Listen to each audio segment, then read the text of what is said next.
All right, welcome in everyone. We are going to get started here in just a moment, but glad that you could join us. And actually, we have quite a big group already here joined in. So why don't we go ahead and get started, Holly, and I'll let you take it from here. Cool. All right. Well, welcome everybody. And you know what? I'm gonna start sharing my slides and get going. Does that sound good? Let's do it. So give me a second. I gotta get all the technology working. Share the screen. Please show the chat. Okay. Now I'm gonna try, friends, to keep up with y'all on the chat as best I can as we go. This time, we'll see how that works for me. It doesn't always, it's not always my friend. Okay, can everybody see my screen well? Somebody give me a nod? Cool. Yes. Okay. Yes. So friends, I'm very excited to be here to talk about, listen, I'm nerdy about all these topics. Like I'm just a giant nerd about career stuff. But today we're talking about yet another thing that I'm excited and nerdy about, which is how to sound like an ultra-hireable genius in job interviews. We've set the bar real high with ultra-hireable genius, and we're going to hit it by the end of this next sort of half hour or so. So I'm going to walk you through some of the key things that I teach my clients when I'm working with them around job interviewing to do so that they come across really well in their interviews and people want to hire them. Now, for those of you who haven't already met me or seen me at one of these events before, I'm Holly Burton. I'm a leadership coach for women in male-dominated industries. And I've been doing this job for, oh my goodness, 7 years now. I seem far too young for that, but nevertheless, here we are. My background is in the mining industry, a little bit in the tech industry as well. And I run a large 4,000 person community called Women in Male-Dominated Industries that is for exactly who it sounds like. So some of the work that I do, as you can tell from this presentation, is around helping people interview for jobs. And I fell into that work really naturally because I am one of those annoying people who just kind of automatically, even as a teenager, knew how to do this. I could come across shiny and wonderful and like somebody you'd like to hire in an interview from the very first time I did an interview. And over the years, as I've had friends get jobs, they've all gone, Holly, teach me how you do this. And so I've sort of been doing this work for a really long time, even well before I did it professionally. I've been doing this work. And so I spent a lot of time sort of thinking about how do I do the thing that I do naturally, and how can I teach other people to do it? Because so many people have asked over the years. So today I'm going to teach you a couple of those tips, and I hope they'll be really, really helpful. So to do well in an interview, in a job interview, you really need to do two key things. And this is true in job interviews, but this is also true. Basically, this is the formula for success for your resume, for a cover letter, even for an elevator pitch, making a case for promotion. Anytime you need somebody to be impressed with you, you're kind of working on doing these two things. But in an interview in particular, the two things are, number one, figure out what they need. And then number two, show them how you can give it to them. That's it, right? Figure out what they want and then tell them about how you can do that thing for them. And I like to use a quote from my favorite career coach, Vanilla Ice. If you got a problem, I'll solve it. That's basically what you're up to in a job interview. Figuring out what the problem is over there, telling them how you can solve it. And something I want y'all to notice about this, wonderful quote from the 1990 hit Ice Ice Baby is that it's not, let me tell you about all the problems I've previously solved, regardless of whether you actually have them. One, because that's a mouthful, right? I don't think that would have been a hit on radio. But two, because it's not actually what employers want. It's not really what they're looking for, but it is what most of us do in interviews, right? Most of us sort of go into the interview going, they're going to ask me questions and I've got to pull out my bag of tricks and show them everything I've ever done in the hopes that it's something that they want, right? But what we want to do is figure out what they want and then tailor our answers to them. So we're not going to do this incredibly wordy non-hit that Vanilla Ice never released to be a #1 single of let me tell you about all the problems I've previously solved, regardless of whether you actually have them. We're going to do, if you got a problem, I'll solve it. Not this. All right, so let's kick it. We'll start with the first part, the if you got a problem part, figuring out what the heck they want over there. So I don't know about you guys, my crystal ball is broken. It is out for repair. It has never worked that well, even on days when it wasn't utterly smashed. And going into an interview, you can sit there and just go, Holly, I don't know what they want. Like I'm not psychic. I don't have some God of the universe calling me and telling me exactly what's up. How am I supposed to know what the heck they're looking for? And the truth is, we won't really ever fully know. Often, maybe not ever, but often we'll figure it out as we go along in the interview process. But at the beginning, in a first interview or even a second interview, sometimes we've got only a bit of an idea. But the good news is we do have some clues that we can use, and we'll develop more clues as we go along the way. But at the very beginning of the interview, when you're just getting to know the company that you might eventually work for, the biggest clue that you've got is the job description. So I've got an example here. It's a teeny tiny job description. I'm not going to make you guys read a whole, 4-page long job description or something like that. But I pulled out something really simple, sort of 3 bullet points, and we're going to see if we can read between the lines to figure out what do they need, right? If they got a problem, what's their problem?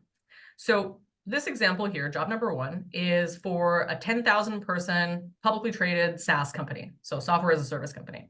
And, probably this job posting in real life would be much longer, but for simplicity's sake here, let's say they're looking for these 3 things. So they want someone who can drive lead acquisition through innovative campaigns. They're looking for somebody who can build cross-functional marketing strategies. And they're looking for somebody who can work closely with the sales and customer teams to drive continuous conversion. So based on what we just saw, what key skills are they looking for in their hire based on this? What's the problem they're trying to solve here? So I'll put it up again so y'all can see, and then share in the chat. What are the key skills that they're looking for here? What story does this little 3 bullet point job posting tell?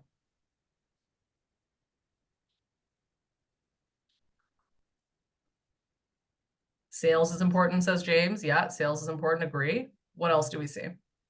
They have an issue with leads, yeah. Collaboration, content creation, acquisition, leadership, teamwork, rev gen, yep. Collaborative strategic leader to drive acquisition through digital campaigns. Great, Sharon, love it. Okay, so lots of different ideas. Here's what I see when I read this, the story that I create out of this. And by the way, you could create a couple stories out of this, but the one I'm pulling is they're looking for a collaborative marketer who can integrate with sales and customer success to drive leads. Okay, so you can really see when you look here, they're looking for someone who can work cross-functionally, who can work with sales, right? And the first bullet point, drives lead acquisition via innovative campaigns. I'm holding the innovative there to sort of mean, outside of the typical sort of marketing box, really working cross-functionally. We could paint this another way, but this is sort of how I'm reading it.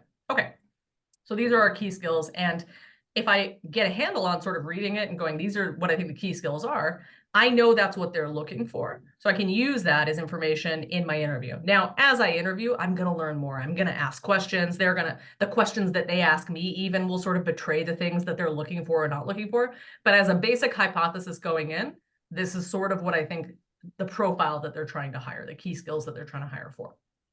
All right, let's do part 2. We've done the if you got a problem part. Now let's go for yo, I'll solve it, which is how we show them that we've got this. So we're going to build these skills that we've just sort of uncovered into our interview answers. Whatever question they ask us, we're going to try to insert this in here like some sort of, PR spin person being interviewed on the news. We're going to always try to work our talking point in. Okay, so how do we even do this? Well, most of us here, and put a yes in the chat if you've heard of the STAR method. Most of us will use this in our job interview as our main technique. So the STAR method stands for situation, task, action, results. And this is a very basic format that people use to answer a behavioral interview question. So behavioral interview question is something that's, sort of starts with, tell me about a time when, right? So situation, task, action, results. For those of you who haven't already heard of this, can seem a bit intimidating at first, but this is just sort of a natural way that human beings tell a story that has a beginning, middle, and an end, right? Because if you don't include, the action and you just do stop, then you've told somebody an amazing story about a thing that you did, but they have no idea how it ends. And so they're sitting there on the edge of their seat going, and what happened? Did you convert the leads? Did you make the money? Or did you just do a bunch of cool stuff and it led nowhere, right? Or if you give people the action and the result, but they don't understand the situation and the task, they're going, okay, well, you did a bunch of stuff, but why? What was all that for? So most of us, just naturally from the age of being a small child, tell stories this way because it's all the ingredients you need to make it make sense. So if you're already your head spinning and you're going, oh, I don't know how to do it, trust me, you do know how to do it. This is just a helpful acronym to help you kind of get through an answer. So this is the classic STAR method. We've all heard about it. Kelly in the chat says, yes, I've heard of this to death, nonstop. Great. So for those of us who don't know, let's do an example of how this works. So let's imagine we're in our interview and it says, tell me about a successful marketing initiative you started in the last year. That's the question. So step 1, we're going to completely panic, nearly fall off our chair. Oh my God, so scary. Interviewing is very hard, friends. Then we're going to take a deep breath and we're going to do our STAR answer. So we're going to say, well, earlier this year, we were attending our largest conference, and it was up to me to figure out how to increase our leads coming out of the show.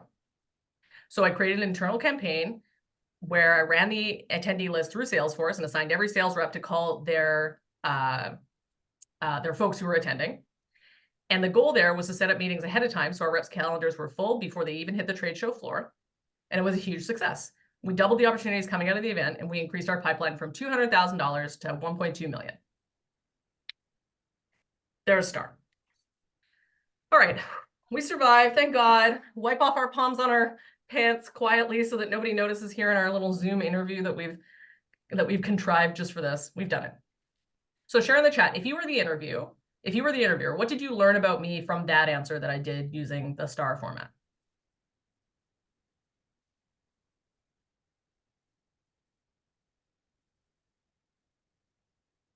My work gets good results. Thanks, Kat. Love it. Collaborated, generated leads, says Sharon. What else? Took initiative, says Sarah. Connect your work to a larger goal. Yeah, great. Nobody's mentioning the $1.2 million. That's the main thing I learned. Yeah, help sales, Kelly says. Okay, great. Cool. Okay, made the company a lot of money, says Kelly. Great. So lots of different things that we learned from this answer. But let me ask you, did we really learn this? Did we learn that I was a collaborative marketer who can integrate with sales and customer success to drive leads? Not really. Not really. We kind of implied it. It's in there a little, but it's not as crystal clear as I'd like it to be, right? So following this interview, the person on the other table is kind of like, okay, this person might be for us. Listen, I like $1.2 million, great results, but are they really the collaborative person I'm looking for? I don't know yet, right? So there's some pros and cons of star. The reason why we're all kind of, we've got these general impression of me, it's sort of positive, we're not 100% sure that I'm exactly the right hire for this, is kind of because of the way the star format works. So the pro is that it's an easy, intuitive format. Like I said earlier, we've all been doing this since we were toddlers. It's an easy way to tell a story. But it can make you seem kind of junior. You'll notice that star is really focused on situation, task, action, right? It's very much set up. It doesn't always have to be this way, but the way that most of us tell star stories have it sort of be about the project we've inherited, what we've been told to do, and then the actions we took. It's very transactional, and that can tend to come across a little more junior, a little less strategic, and a little less sort of understanding of the broader company context, right? And speaking of, it doesn't really give you the business context at all. There's no space in that. And unless you're really talented in inserting it, it often sort of gets lost in the sauce and becomes this really transactional thing. And quite often, our amazing expertise gets implied and isn't explicit. So we really saw this problem here, right? You can see that we worked with sales, right? That's obvious, but we didn't really say that out loud, right? And I think, most of y'all in this room are marketers, right? And so one of the advantages of marketing in terms of job interviewing is that y'all already do this as part of your job, right? You'll already position things in terms of the needs of your core audience all the time.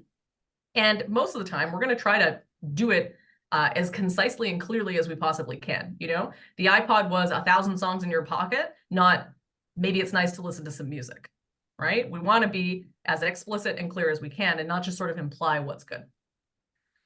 Okay, so I think we can do better. And the great news is I'm going to tell you how. Otherwise, it would be weird that I'm like, we could do better. End of presentation, folks. See you later. Good luck.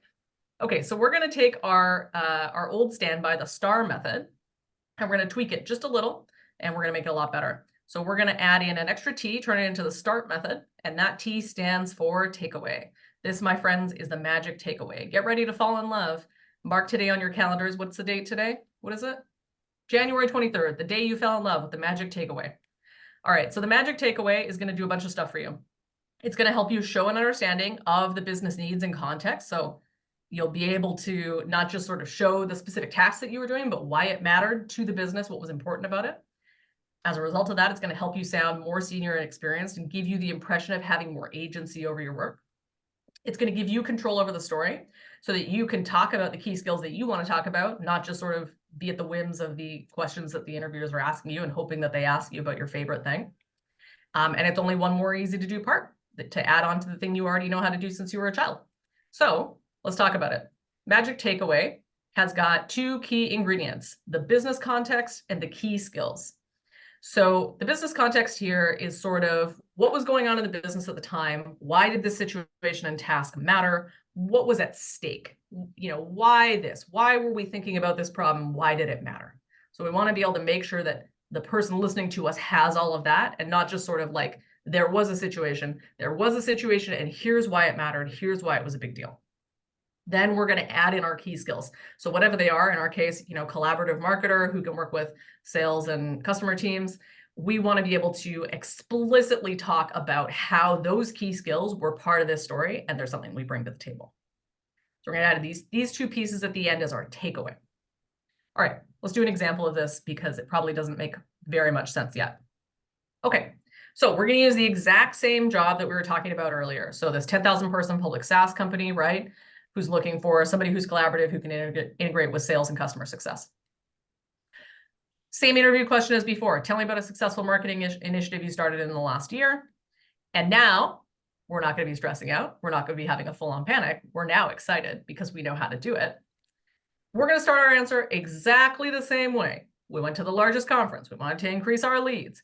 We ran our attendee list through Salesforce. We got all the reps to call everybody. We got their calendars full. We doubled the opportunities coming out of the event. Now we have $1.2 million. Hooray. Same story, exactly the same way. Plus, we're going to add in our magic takeaway. So let me give you some context for this project. One of my main initiatives was to increase collaborations and reduce the long-standing silos between marketing and sales. So it was important for me to establish some quick revenue-generating wins with the team in the first 6 months in the role so I could build our relationship as strategic partners for them. I'm a highly collaborative marketer who likes to build win-win campaigns with folks across the org, but especially the sales and customer-focused sides of the business.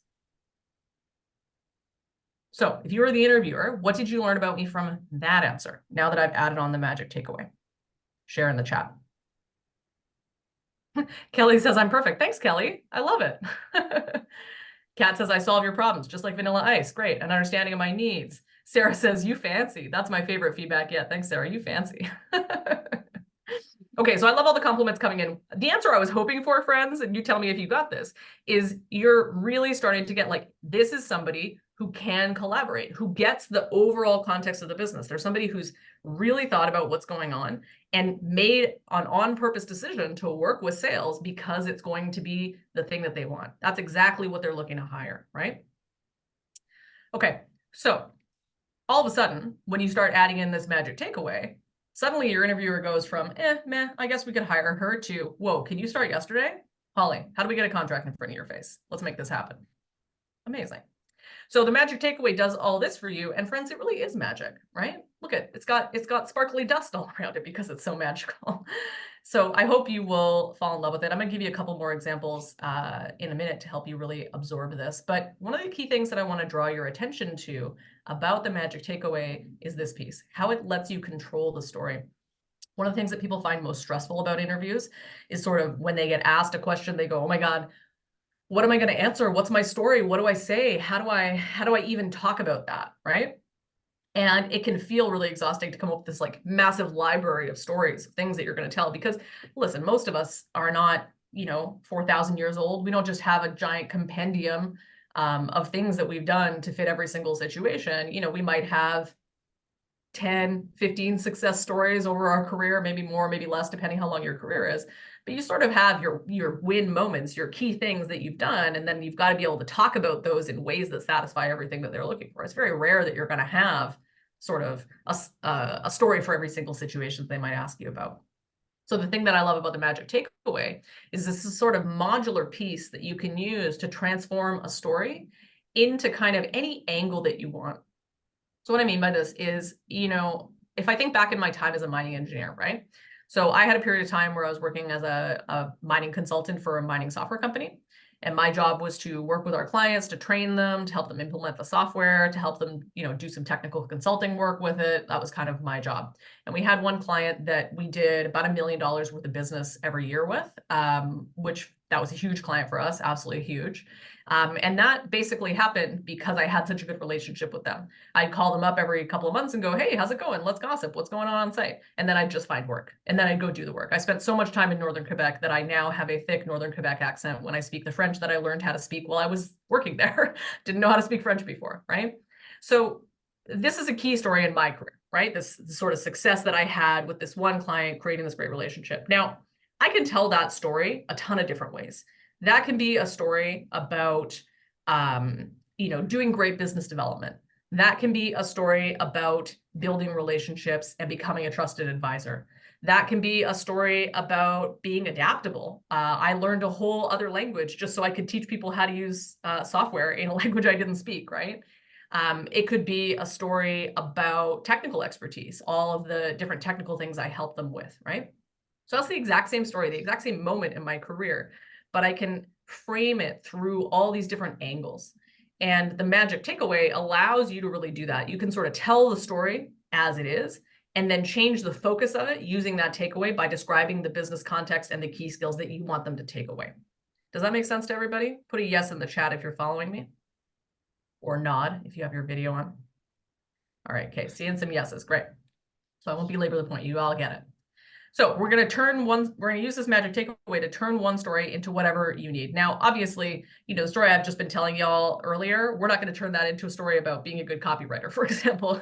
You can't turn just one story into everything you need, but you can really expand it out from a tiny story like this into a story with a lot of different branches that you can pick and choose from in an interview. So let's do a few more examples, kind of using that principle, using the exact same story, exact same question, and emphasize different key skills.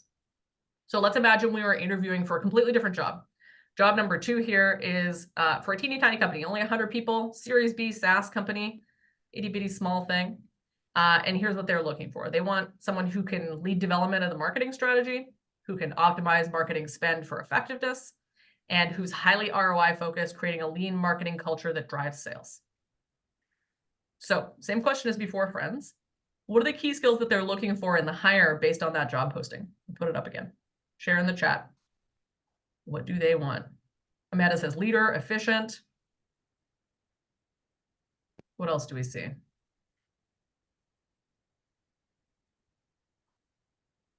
Nothing? Friends, come on. What's going on? Growth, Sarah says. Money conscious, Amanda says. They really want more money, says Kelly. Experience has done this before. Lean jumps out at me. Strategic market leader that drives ROI and efficiency to drive sales, says Sharon.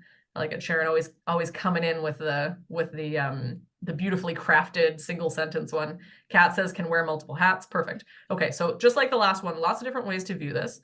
Here's the way that I read between the lines of this. Kaylee says you're probably going to be a department of one. I think that's probably well spotted, Kaylee. Good.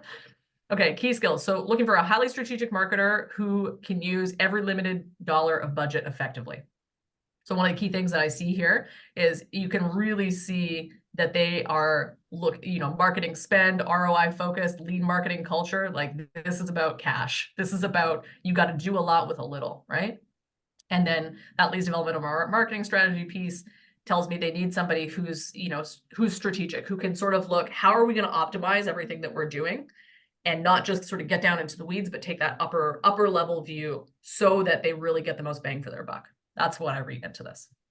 All right, so let's imagine we were trying to show off these key skills, highly strategic marketer who uses every limited dollar of budget effectively.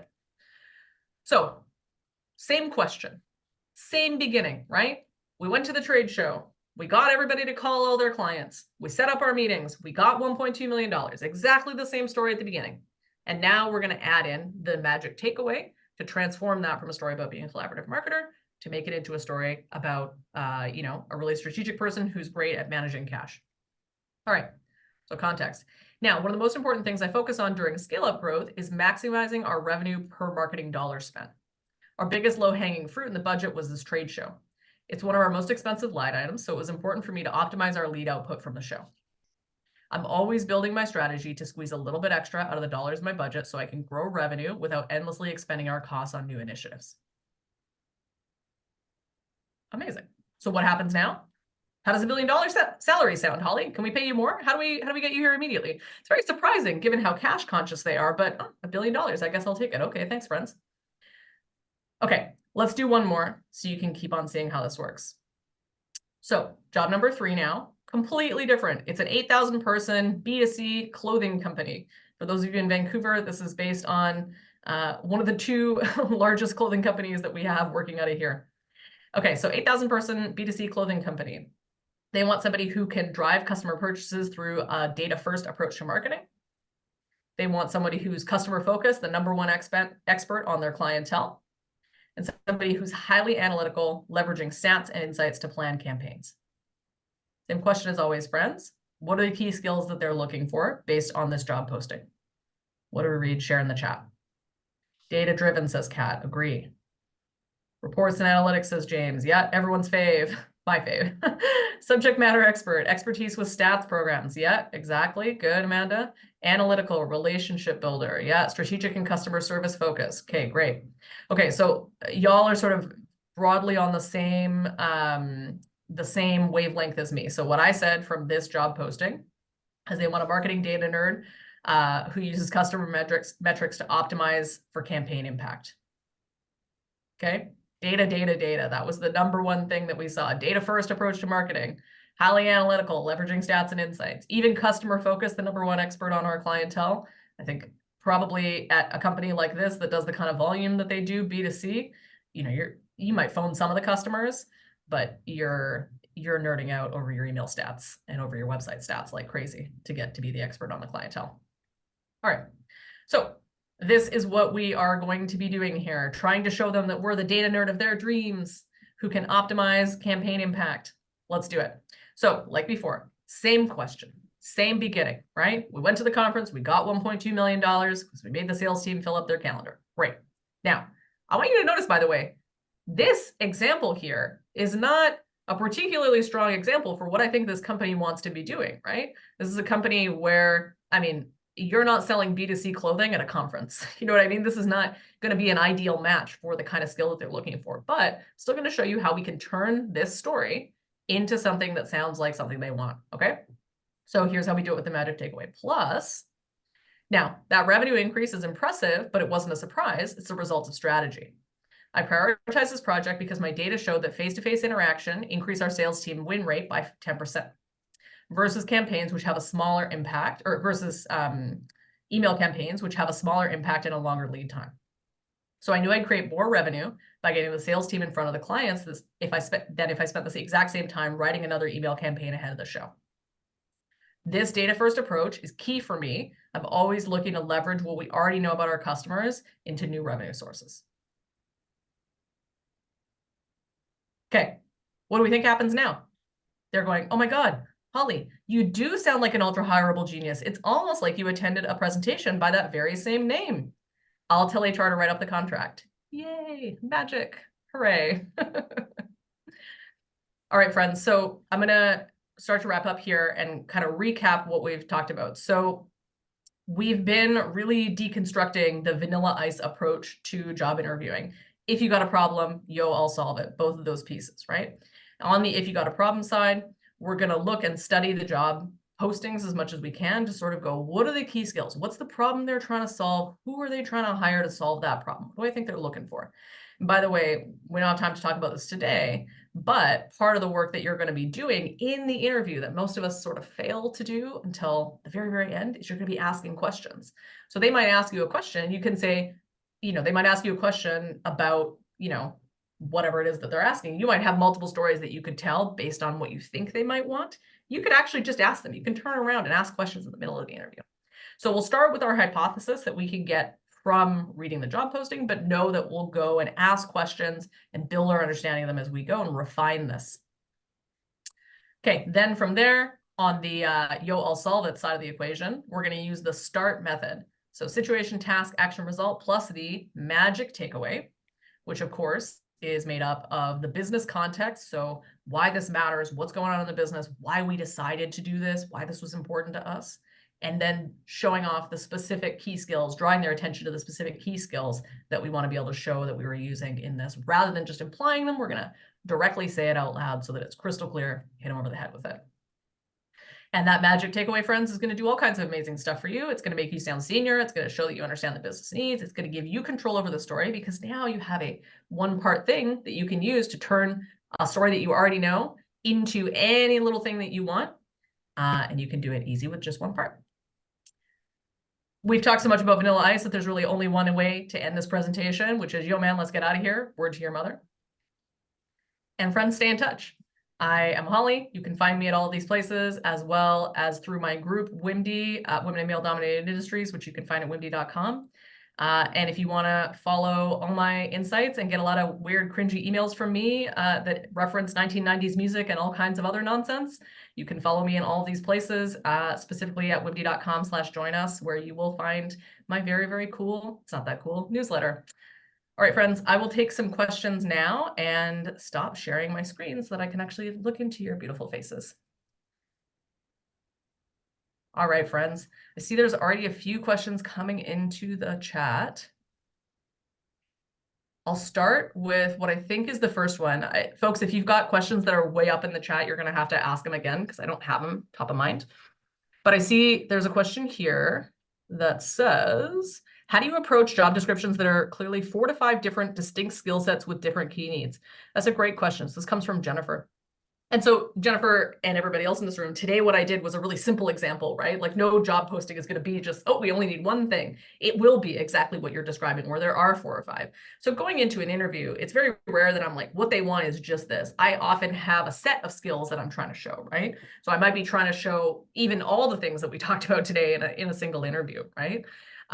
So what you want to be doing then is, when they ask a question, you're going to sort of have to pay attention to the question they're asking and sort of go, what do I think that question is connected to in terms of the need, right? So if you've got 4 different things, if they're asking a question about, how do you manage budget, and one of your key needs that you've identified is budget, that's the skill you're going to emphasize in that moment, right? So pay attention a little bit to that. But otherwise, what you want to be doing, if there's not an obvious kind of match between question and skill that you think is there, just sort of pick and choose as you go and show off all of those skills throughout the interview. You don't have to show them off in every single question, right? But try to pepper them all in as you go. And if you find that they're not asking questions about something you think might be important to them, don't forget, you can always ask questions, right? You can say, reading the job description, it really seemed like you were looking for somebody who's incredibly data focused. Can you tell me a little bit more about what you're looking for in that area, right? And that'll give you the opportunity to assess out whether it really matters if they haven't asked a question. And it also gives you the opportunity to go, oh, that's really interesting that you want that. I had experience doing exactly that at such and such situation. The results were blah, blah, blah. And I think those results were really important because business context here, and key skill is really important. So I really understand why you'd be looking for it. So you can kind of break out of that format as long as you're building in those pieces and get there through questions. So hopefully that's a helpful answer. I can see there's million. I see Jennifer's clarifying. The job description reads like it's 4 to 5 different jobs. So Jennifer, same answer. And that's a question that you're going to want to ask, maybe not as directly as all that, but you're going to want to ask that relatively early on in the interview and say, hey, what are the most important things that you're looking for in a hire for this role? What are the big problems that this role needs to solve? If you could pick the top 3 things that this person would do for you, what would they be? So start asking questions like that early on, and that'll help you kind of narrow in on how you answer some of these questions. But, Jennifer, the truth is as well, some companies just don't know what the hell they're looking for. And you'll find that in the job posting, and then you'll ask questions about it, and then you'll find there's no there. And that can be a red flag in and of itself. So part of your work in interviewing is not just to figure out what they want, it's to figure out, do I want the thing they want? And do I want to be the person that they want? And the answer to that may very well be no. So just know that it's not solve all. They may still be messy, regardless of how you show up, right? Okay, I see some more questions and I'm gonna have to scroll up to find them. Hold on a second. Okay. Kelly's got a question. I've got an interview coming up, and supposedly the first interview is a one-on-one with the director for me to ask and learn about the role. Ooh, I love this, Kelly. What are some of the questions to harvest the value that they want? So a bunch of the questions that I already told you are really good ones. So what are the key things that you're looking for? What are the biggest problems that this role needs to solve? So you can sort of ask about the current state of the union with questions like that. You can also ask about where they're trying to go. So if you hired me or somebody else into this role, and a year from now, you were sitting at lunch bragging to your friends about what a successful hire this was and how I'd completely revolutionized your life, what would I have done between now and then to have you give me that rave review over lunch? Right? Or, a year from now, what do you want the marketing department to look like? Ask questions sort of in that neighborhood. And those are sort of I would say, Kelly, those are kind of the opening salvos. From there, you want to get into more detail and get people to give you additional information from those branches. Does that make sense? So, they might say, oh, we're really looking for somebody who can help us with our copywriting. Okay, what's going on now with the copywriting? What do you hope the copywriting will look like? How does your copy currently convert? I often tell my clients to sort of think less about interviewing and more about thinking about it as if they were a consultant going in to scope a job. Because really part of what you're trying to do in an interview for both of you is get the sense of like, can I do this work? Am I the right person for this work? And if so, why? Right? So you think about it sort of like scoping, that might be helpful to help you sort of get into the nooks and crannies of what really are the problems and where do I go from here? Okay, Kelly, I know you've got some follow-ups. I'm going to come back and answer those, make sure we get other folks to have a couple of questions too, but I will come back to yours towards the end. Sharon, I see you've got a question about panel interviews. Do you want to share? Yeah, thank you. I just wanted to know, I have a panel interview on Thursday, so it's Congrats. the second step in the process after I met with the hiring manager. So I guess just and I guess sort of to your point, I mean, I have my sort of series of stories that I try to, position. I'm going to try the technique that you said here because I don't know that I'm always making that connection back to what they really necessarily need. I don't know. So I'll look at that. But I guess just when you're in the panel interviews, since you have people with this is for a marketing role, so I know there's going to be, besides the hiring manager again, but they'll for a customer marketing position, there's demand gen people are going to be there, a digital marketing person. So is there any tweaks to what you're saying as far as, I don't know, either presenting this, I'm not really sure how it's going to work, if they're just going to kind of throw different questions at me. I've never really done a virtual panel interview. I don't even know where my eyes are supposed to look, but how that works. Probably like creepily at the camera the entire time. I How know. would it be if I'm I still presented very like this, right? awkward with that. Yeah. I mean, you can see right now, I'm looking at where your face is on Zoom. God knows where I'm actually looking when it comes to what you And see, I right? tend But to do that too. I've only been trying to get focused. I think that's a pretty normal human way to use Zoom. And when in doubt, come across like a normal human. You want to turn down the creepy vibes as much as you can, and that's a reliable way to do it, right? But speaking of like, and kind of coming around to answer your question, I think it's often quite helpful to think about, people who are hiring. We often think that what they're trying to do is hire the best candidate, and that's sort of true. But really, often what they're trying to do is not hire a bad candidate, if that makes sense. Like there's that old saying that like nobody ever got fired for installing Microsoft. And that saying means basically there might be other innovative solutions out there, but it's not risky to do the industry standard thing. And if you don't want to get fired, be the one who installed the very fine system and not the one that was high risk, high reward, right? And so people often think about that in interviewing. And so bringing that back to sort of this thing about a panel is, I've sort of taught you a piece of I've taught you what I can teach you in half an hour about interviewing, right? Yeah. But if you and I had, hours and hours together, part of what we talk about is we'd go, okay, who are you meeting with? And what do we think, not just based on the job posting, but based on like archetypally who they are, That role, the type of company, the role, etc. What are they likely to want, and what are likely to be things that would raise red flags for them, right? And so, like, I don't have a good example here for, something on the sales side, but, thinking back to my time as a mining engineer, right? I'd often have these kind of interviews where I've got geologists and I've got surveyors and I've got mine operations, right? And I know that mine operations is always worried that I'm going to go and create some mine plan that is undoable, ridiculous. I'm never going to ask them about it. And then they're going to be held to task by their bosses for doing this stupid thing that some 22-year-old from the city put together, even though she's never moved a rock in her life, right? Like that's the concern of mine ops, right? And so while I interview, as I talk, I'm going to kind of work in little Easter eggs for mine ops, right? And I'll say things like, one of the biggest challenges most people have with mine planning is they produce plans that are not possible, that ops just looks at and laughs and throws away immediately. And I'm not somebody who does that, right? So a big part of what I'm doing when I'm interviewing is not just giving them what they want, but on purpose flagging that I'm not going to do the thing that they desperately don't want, right? Right. And you can, you don't know the exact people in front of you until you know them, but you can take a pretty reasonable guess. There's very few people in mine operations who are like, I want somebody who's going to set me up with an impossible task. Like, it's a safe bet, right? And so for you going into that, I'd sort of think about who are the archetypes in the room, and what are the red flags they're listening for, and what are the green flags that they're listening for. Does that make sense? Yeah. Okay. Thanks. Hope it's a good interview for you, Sharon. Good luck. Thank You'll you. do great. Thanks.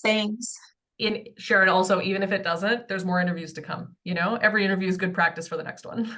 Right. All right, Thank you. friends. I'm going to take a look, see what other questions we've got.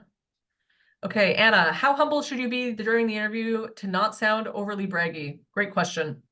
Anna, tell me a little more. Are you still around? Are you here somewhere, Anna? Anna, tell me a little more about what's got you asking that question.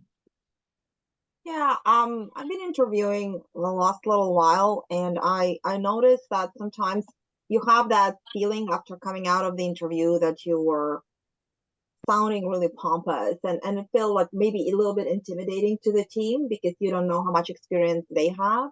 And I was using exactly the same approach you suggest, just to highlight with your own Right. experience what they're trying to highlight in their job description. Sometimes, by the way, was my another question, that sometimes it's not obvious. They highlight one thing, but they're asking questions on a different thing. So Yeah. their job sounds more technical. When you talk to them about your technical experience, they apparently looking for somebody more strategic. So you can't always win that because they're not putting job description very thoroughly. But what I found is like, and even in your examples, you were showing like, I was the one who did it. I was the one who, and I am considering myself a good strategic marketing person. Like, again, are you the one to tell that? It's supposed to be in referral that yes, he or she was that person, and you only highlighting examples. So I found like you inevitably supposed to sound that way, but it for some people it may be like rubbing the wrong way or giving an example of,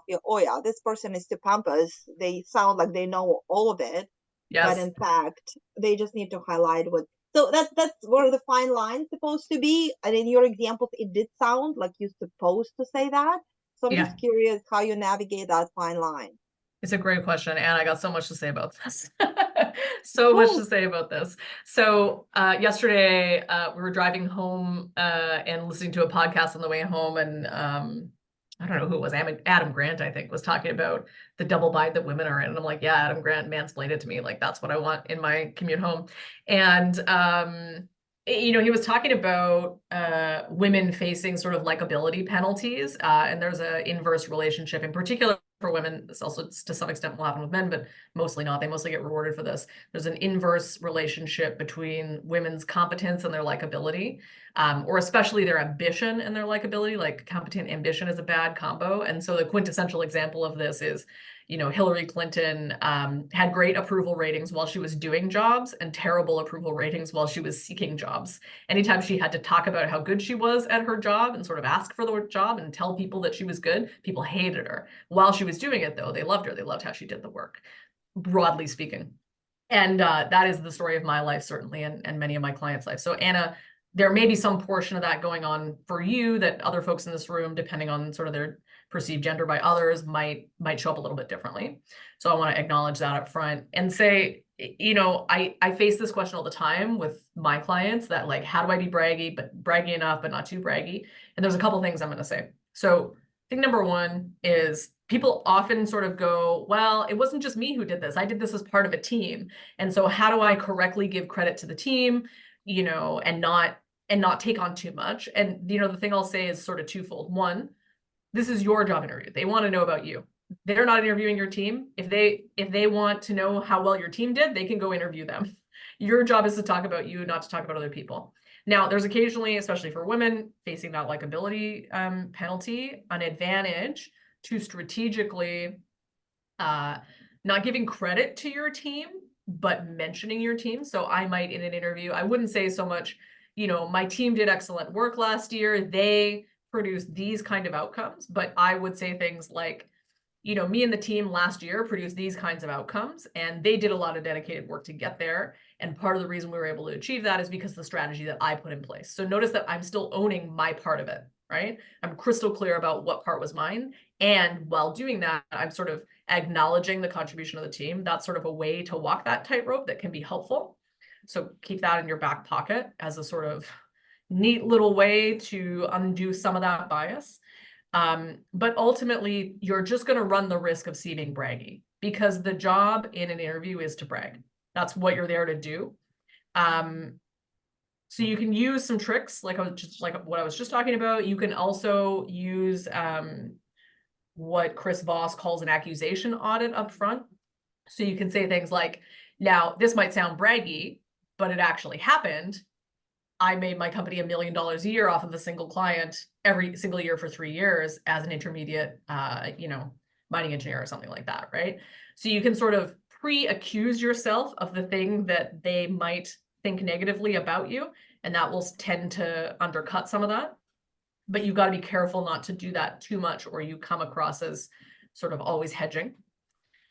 But yeah, Anna, the job is just to brag. You're going to incur sometimes a little bit of a penalty about it. But if you don't do it, the penalty is worse. So welcome to our fun life that Adam Grant was talking about yesterday that had me enraged as I was listening to the podcast. That's just the deal. And know that you're not doing anything wrong. It's perfectly acceptable. And I'll go to the bat for you on this. If you leave an interview feeling gross and icky, call me and go, oh my God, Holly, did I brag too much? I'll go, no, absolutely not. Like, it's perfectly okay for you to just own your accomplishments and say, here's what I did. And if other people have a challenge with that, that's about them and not you. And this isn't always easy to hold if you're job seeking and you have been for a long time, but call that a red flag dodged if you can, if your economic situation allows, you know? Amazing. Thank you. Hope that's helpful, Anna. Give you some permission if I can. It is. Okay, Definitely. good. Okay, a couple more minutes of questions here. Let me see. What else do we have? I'm losing my place here in these. A good question. She said, I have a question about when you have experience doing something, but you didn't have the chance to see the end result. How do you approach and frame that? Oh, that's a great, sorry, who asked this question? Sarah. Me, Sarah You wanna- McCoy. Sorry. No, why are we apologizing, Sarah? You've I had identified food in my yourself as I mouth. I'm wanted. sorry. I just took Sarah. a bite of something right as she said, who asked the question. I apologize. That's why I'm apologizing. You can't right. see it. Sarah, I love this. I would love you to continue to eat. It is a thing that sustains your life. Let's not apologize for that. You're doing great. Thank you. Let me ask you a surprise question here mid-lunch.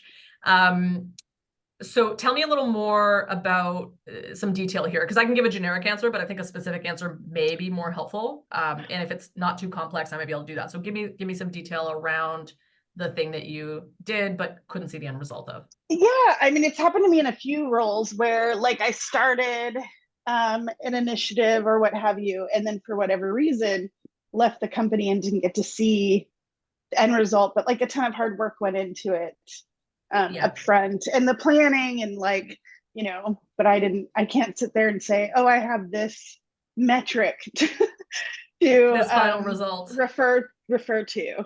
Yes. So it's like, yeah, but that might be my only experience with what they're asking for. So it's like, how do I frame that up? Yeah, that's a great question. Okay, so Sarah, what I love about this is that you're identifying correctly that there's a red or yellow flag that kind of gets raised in the back of an interviewer's mind when you've got the beginning of the story, but not the end of the story. And so there's a couple ways that you can undo that. One, if it's been long enough for there to be results, even if they weren't results that happened directly at your hand, and you still have good relationships at that company, I mean, I would just call people that you used to work for and say, hey, how did that turn out? Like, what was the results of that campaign? Just get the stat, you know, and then you can work that into your interview and say, you know, unfortunately for me, I got this amazing opportunity at so-and-so, so I left before it could get done. But, you know, because I still have great relationships with folks there, they've let me know that the campaign actually made X dollars, which is an amazing success, you know, partially because of all the work we did to set it up, but also the work they did to get it over the line, right? You get to play the Okay. charitable woman who, you know, gives credit to them and then also seem like a genius who made a good thing happen. So that's one thing. If you can get that, do that. If not, you know, at any given moment, when you hear a question, you're sort of running through your Rolodex of stories that you're going to tell. You may not opt to tell this story. You might opt to tell a story that has a better ending for you. And there will be times where this is the best story, right? It's the best story in terms of showing off the skill that you want to show, or maybe it's the only story that you've got in this neighborhood and you just don't have one that has a good result. That's okay. Sometimes you end up stuck here. But sort of method 2 is pick a different story if you can. But if you're stuck with the story that you've got, it's not necessarily a bad thing to tell a story that doesn't have the kind of ending that you want. What I want to see, though, if you're going to choose to tell this story, is I want to make sure that you have other stories that you tell in that interview that do have an ending. Because we don't want to create that impression that, like, you leave early, you don't create results, you only know the beginning. I don't want them to be left with that. So whatever kind of yellow flag you create, you want to add something else to take it down. Does that make sense, Sarah? Absolutely. And I didn't even, that's really great. So you don't think it's weird to just say something completely different that doesn't necessarily speak to that exact thing that they're asking for? Say more about the question. What do you mean by that? Well, you just said you don't necessarily have to tell that story. You could tell another story. So let's say I don't have like exactly that experience, but something pretty adjacent, or like where the skill is transferable. Yeah, I mean, that's the third yeah. example in my presentation, right? Like this is about a company that sells clothing to individuals, and I was like, let me tell you about my conference. Like, okay, you know, it's not Okay. particularly applicable. You can do it. It's better when you can have an example that fits more neatly. But none of us come to interviews with perfect resumes, with the exact right mix of stories, with every single thing that they're looking for. In an interview, you're just trying to be, you know, better than a certain bar they're trying to hire and better than all the other losers they're interviewing, right? If you've achieved that, you've probably got the job. You don't have to be perfect. You just have to be less bad than everybody else. And most of the time you can kind of get there by kind of interviewing better, sharing more stories. Like, I mean, hell, I remember people in this room who will have interviewed know that sometimes you get an interview, and sometimes you get an interview where you're like, you ask 2 questions and you're like lying. You're like, well, that's all the questions I have for today. We'll call you. Don't call us, right? Like some interviews are awful. I had an ex-boyfriend when I was in university who we were doing mock interviews. He was trying to interview for a computer science job. We asked him some question. He just didn't answer. He just sat there quietly, like for like 5 minutes. And me and his friend were like, are you ever going to answer? And he's like, no, I don't have a good story to tell about this. And I hope that if I just sat here quietly, you'd eventually go away and move on to something else. Like the bar is not that high sometimes, you know what I mean? So Sarah, don't feel insecure about the fact that, like all human beings, you have only the job experience you have, and you can spin only so much gold out of it, and that's okay. And that's true of everybody interviewing. And if you're lucky, you'll interview against my ex-boyfriend, and won't that be a good day for you? Probably not, because he's not in marketing, but still, right? This is so good. Thank you. Hope it's helpful. I see a question. There's more questions here, but I just want to grab onto this one, a follow-up from Kelly about the, I was wondering if the bragging backfire for women is a thing that happens when the interviewer or person in power identifies as a man, or is it helping with women too? Irregardless of gender, I sound like George Bush. Doesn't matter what the gender is, this will happen. Women are incredibly efficient and often quite vicious reinforcers of patriarchy. So there's lots of research that says that this happens across the board, but there's also some research that says that this will happen more with women. So, you know, that's not always going to be the case. There will be lots of folks who are lovely and who won't hit you with this penalty, but you're going to encounter this everywhere. Kelly is the fun truth. Yay. What a lovely thing to hear at 10 a.m. Pacific time. We love it. Okay. Kaylee, when am I going to start my stand-up career? Great question. It's in the works. It's in the works.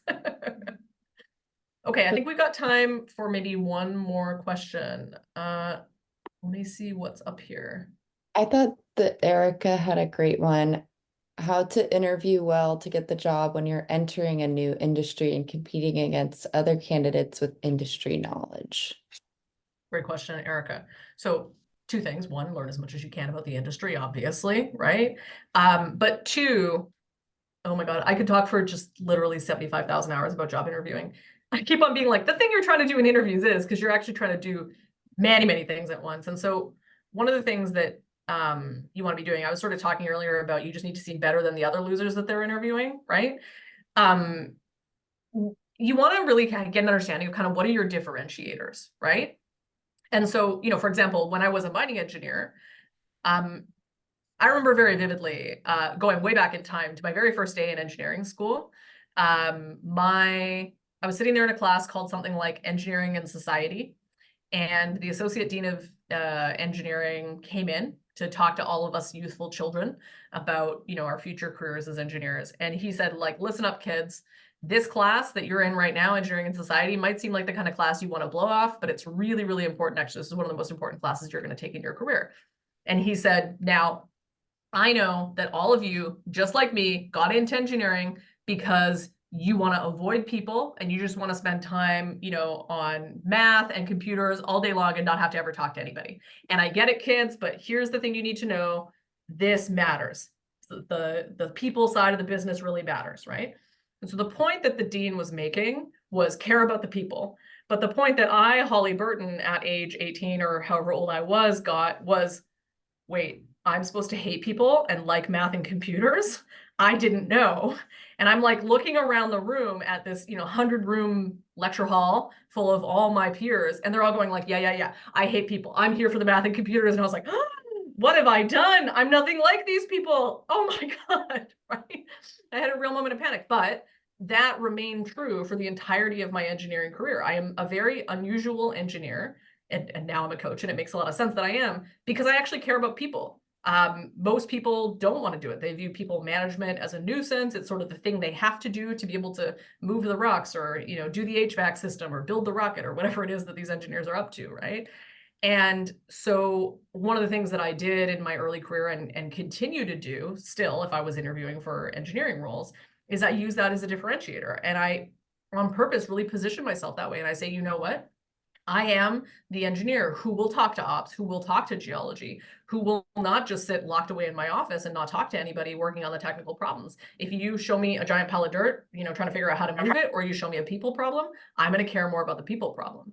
And so all of this very long story, Erica, to kind of bring me back to the point I'm making, which is, you know, you coming from a different industry can be viewed as a negative, right? God knows every engineer that I worked with were like, people, ugh, gross, right? Yuck.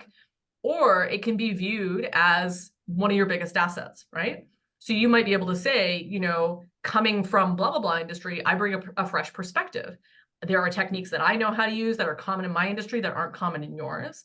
And, you know, my role is to come and, you know, take the best of what y'all are already doing and add in the best of what I already know, so that you guys can get a competitive edge against all of your competitors who are, you know, hiring the marketers who already work in the space and who know only the tricks that you already know. So you can sort of use it as a wedge issue for yourself. And it's up to you how you want to sell it. You can sell it as a negative, or you can sell it as a positive. And I think the key here is to just tell them what's good about it, right? With everything that you're doing, tell them what's good about it. Tell them what's good about it, right? Because they'll tend to believe you.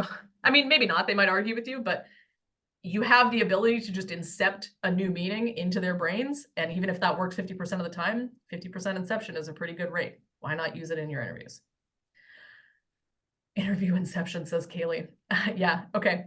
So friends, we're 10 o'clock. I can see folks filtering out. You all have lives. I will let you go. But please, if you've got any questions, reach out. If you do any interviews and you use the magic takeaway, let me know how it goes. I'm keen to hear if anything you heard today has been helpful.